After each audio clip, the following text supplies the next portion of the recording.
week. Hello everybody, NASCAR 1005. Welcome to Top 15 True Scary Stories That Will Make You Cringe Reaction. Let's do this. That face already gets me, I don't know. You know, they say the world is An ad, of course. A freaking ad. Okay. What it is, guys, it's your boy Blasphemous HD, and today we are fucking up yet again. We're gonna watch Top 15 True Scary Stories That Will Make You Cringe. If you guys want to check out the original link, it's gonna be in the description down below. Lego, it cannot be that bad, but just in case it is, I'm gonna close my door. It makes me feel so much more safer. All of the following stories are from the Ask Reddit post, What's Your Creepiest Real Life Story? A link to this post is in the description below. Number 15. In a cold winter night in a remote village from Quebec, Canada, me and my two brothers were asleep. We were 1, 3, and 6 years old. In the middle of the night, someone entered our house without knocking, walked around, and was talking to himself. Our house is 2 miles from the village in a rural area. My father woke up, went to the living room, and there the guy was. He had a car accident 1 mile from our house with his buddy who instantly died, and his scalp fell in front of his face. He was drunk and his body was frozen. He was speaking to himself, "I'm gonna die." The fact that his face was partially frozen might have saved his life, preventing him from losing too much blood. My father took him to the hospital that was 25 kilometers from our house by car. He did survive. To this day, my father is still blessed the fact that we never woke up during that night with all the noise. Number 14. Last year, a guy came to my door at 9 o'clock at night. He knocked and I got my mom and she went out to see what was up. By the way, we live in a very rural area, so visits that late are extremely uncommon and strange. The guy talked to my mom about how he was in business, asked whether she liked American-made products, then handed her a Clorox container as a sample. He went back to his minivan and opened it to get a vacuum cleaner when my mom saw 5 other men sitting inside. She told me to run and get the police since we didn't have a landline. I couldn't find it, so I got my knife and stood around the corner. She threw the container outside and told them to get the hell off her property. They peeled out of the driveway and we never saw the car again. 2 months later, my mom found a single bearded guy putting filled garbage bags by the back door. She asked him what the hell he was doing and he responded by saying, "This is for your little girl." Again, she told him to get the hell out. Then we went through the bags. They were filled with garbage, dirty clothes, and empty tampon containers. Number 13. When I was a kid, I was always the last kid picked up by the bus driver to go to school. One day I was waiting for the bus by myself and a bus with no kids pulled up. The bus driver smiled and told me to hop on. I just had a bad feeling. I said, "Where are the other kids?" He said, "We will go get them now. Just get on." He got more and more pushy but didn't do anything crazy. I kept just saying no and he shrugged and left. The real bus pulled up a few minutes later. I went to school and my parents didn't know until I mentioned it that night. Looking back, they were pretty worried. I remember them scrambling to make a few phone calls. Number 12. It was very early morning or late at night, whatever you want to call it. Around 5 a.m., still dark, my dad and brother and I were in the car driving to the mosque. On the way there's a dimly lit road with a forest on both sides and a bend that makes it difficult to see. Bear in mind this isn't a residential area. There isn't even a sidewalk, and the nearest intersection is a good kilometer either way. So we're driving, we get to this bend, and just before it, we see a figure sort of waving us down. They were dressed kind of odd, but I figured it was some sort of running outfit. I don't want to say it was glowing or reflective because I don't fully remember, but it just made me assume that it was some sort of running outfit. Couldn't make out his face or anything about him other than his clothing. So he's waving us down dramatically. My dad slows down, but doesn't really think anything of it. As we turn along the road, we see a car like right freaking there. It was just out of view before the curve in the road, so we would have definitely hit it if my dad didn't slow down. Dad stops, quickly checks on the driver of the car to make sure he's okay, then doubles back for some reason, maybe to thank the guy on the road who warned us. He drove back quite a ways, no one on either side of the road. It was about 60 seconds from initially seeing the guy to turning around to where he was, so no time for him to really go anywhere. Number 11. I lived in a small college town and my apartment complex was walking distance from the bar downtown area. One weekday night, I stepped out on my front porch to smoke a cigarette or two. I brought my textbook with me and sat down on the stairs while I smoked. A girl who I'd never met but who lived one apartment over but down on the ground floor came home from downtown. She was by herself and you could tell from her walk that she had been drinking. She got in her apartment and barely closed the door before some guy who came out of nowhere knocked on her door. She opened it and I noticed he introduced himself which was kind of weird because it was 2:30 a.m. Who comes to a strange girl's apartment at that time? So I decided to stay outside and pay attention. They ended up talking for over 10 minutes. She acknowledged how weird the situation was but didn't know how to end the conversation. He would do the creepiest things like how he reached up and stroked her hair at least 3 times and would try and slowly inch his way closer to her and the door. I made a point of being loud with my textbook so he would know I was there, and he had disappeared as eerily as he had come. We called the cops, and days later, they had the girl and me sit with a sketch artist. As soon as the sketch was made public, floods of calls came in. Guy turned out to be a serial rapist who had followed lone girls home from bars and pretended to be a cab offering them rides. This girl got lucky just because she lived so close to the bar and he didn't have a chance to pull the cab routine. Number 10. Went camping with some friends on a hill a few kilometers out in the woods from one of the guy's houses. There's a few hiking/four-wheeling trails in the area that lead up to the hill, so it's My known God, by the music's locals. getting It was fast. about midnight. We had a fire going and was just sitting around having a good time. Then the guy, sitting opposite of me, yells, "Who are you?"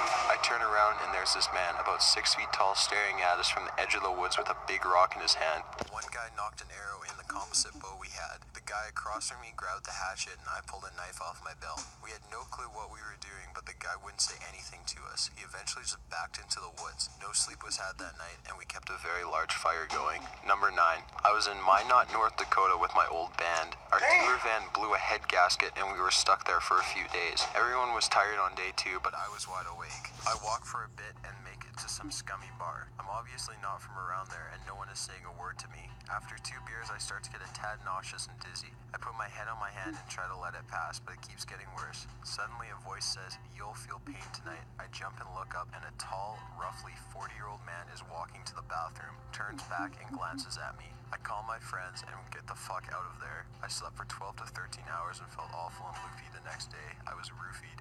Number 8. This is the first of 2 instances. First, I was alone in the basement playing GTA 4 with my friends on my PC. It gets to about 1 a.m. and we're having a blast, shooting What the frick RPGs is and that? throwing grenades willy-nilly. Then I hear a sound that doesn't really fit with GTA. I figure it's not coming from my headset, so I take it off. The sound that's being made is coming from an old music box that we have. The last time it was used was probably 10 years ago, and this thing is just full-on blaring its song. I start chanting, "No, no, no, no, no," and book it upstairs, leaving my friend on Skype pretty confused. My mom and dad are coming down from their room. My dad's equipped it with a baseball bat, and as you can imagine, it's hard to Bad explain to mood. him that it was not an intruder. My second instance was in the same basement. Now my basement has a main area, which most of our furnishings are. Then there's this unfinished part of the basement where I'm sure the spirits dwell, but I digress. Anyway, this time I'm playing GTA 4 again with the same friend. It's about 1 a.m. and we decide to call it a night. It's at that point that I hear, Man, dude. Okay, so I got these things, these speaker things, right? And right as he just got to the scary part, one of them went off. And when these things turn off by themselves due to non-use, they make this sound, dude. That sound went off, man, and they got this picture on the screen.